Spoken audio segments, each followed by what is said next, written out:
అండి, అందరికీ నమస్తే. Welcome back to my channel. ఈరోజు నేను బీరకాయ సొరకాయతో కాకుండా వంకాయతో దోశలు ఎలా చేసుకోవాలో ఈ వీడియోలో తెలుసుకుందాం.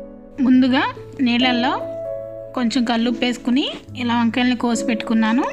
ఇప్పుడు స్టవ్ ఆన్ చేసి వెడల్పుగా ఉండే సట్టె పెట్టుకున్నాను. ఇందులో 1/2 టేబుల్ స్పూన్ కొబ్బరి నూనె పోసుకున్నానండి.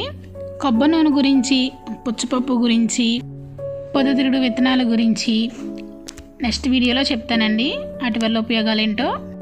ఇప్పుడు ముందుగా కోసి పెట్టుకున్న వంకాయలను 1/2 టేబుల్ స్పూన్ సాల్ట్ను వేసుకుని తిప్పుతూ ఉండాలి. అడుగు మాడకుండా ఇలా తిప్పుకుంటూ ఉండాలండి. మనం రోజు మినపప్పుతో చేసుకునే ఇడ్లీల దోశల కంటే కూరగాయలతో చేసుకునే దోశలే చాలా బాగుంటాయండి, ఎంతో ఆరోగ్యం కూడా. మీరు ఒకసారి ట్రై చేయండి.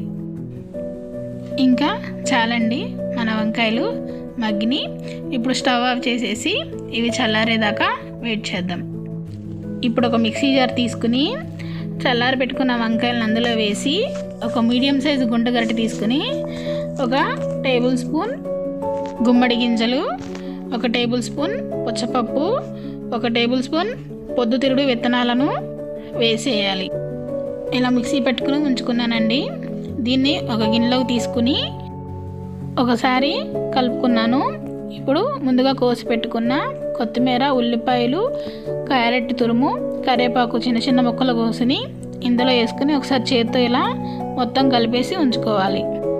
ఇప్పుడు స్టవ్ వెలిగించి ప్యాన్ పెట్టుకున్నానండి. ప్యాన్ కొంచెం ఆయిల్ అప్లై చేశాను.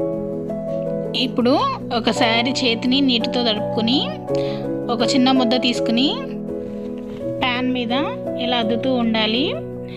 ఇవి మామూలు దోశలాగా వేసుకోవడానికి కుదరదండి, ఇలా అద్దుతూ ఉండాలి.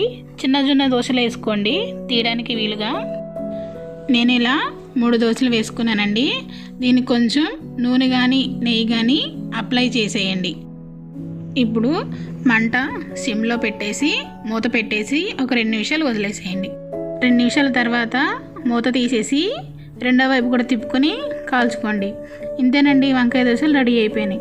టేస్ట్ అయితే నిజంగా చాలా బాగున్నాయి. ఈ వీడియో కనుక మీకు నచ్చితే please like, share, subscribe to my channel.